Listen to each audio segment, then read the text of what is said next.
This is what church needs to be. When you tell the story, it's hard for people to look the other way. Women can raise half the sky.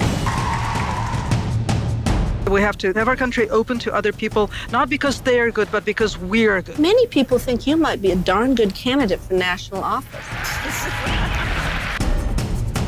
This idea that behind a great man is a great woman. What about being in front of that person or next to them or standing on your own? There shouldn't be an age limit for being aware.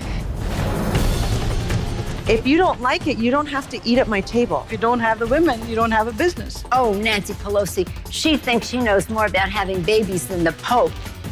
Yeah? Yeah.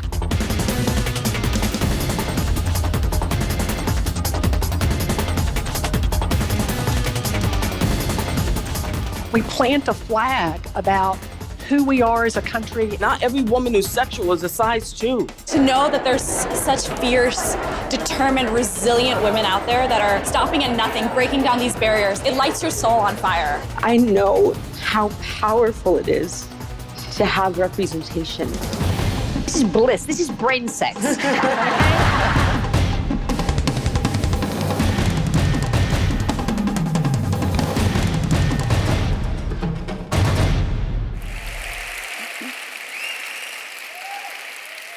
So, 10 years, where did it go?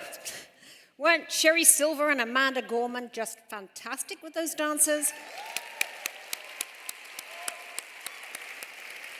Welcome to Women in the World, Year 10. What an amazing thing. I mean, I've come to think of this event as the love child of the Seneca Falls Convention and Coachella. In other words, burning woman, right? There are people here in this theater who were there for our first fiery little summit in the Hudson Theater, Midtown. I can't believe it. You're all there, many of you. So thank you, all of you, for joining us on this incredible journey since, including the mighty Oprah, who was with us in 2013 and is coming back tonight to close out our program.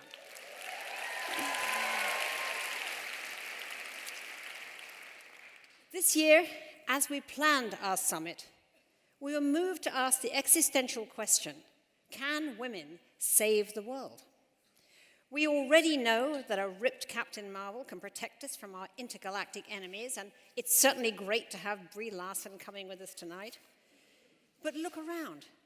Down here on planet Earth, there are legions of everyday heroines who, though they may not have actual superpowers, display daily acts of fierce, preternatural courage. The biggest mistake we make is to think that women leaders are a handful of famous people. They aren't.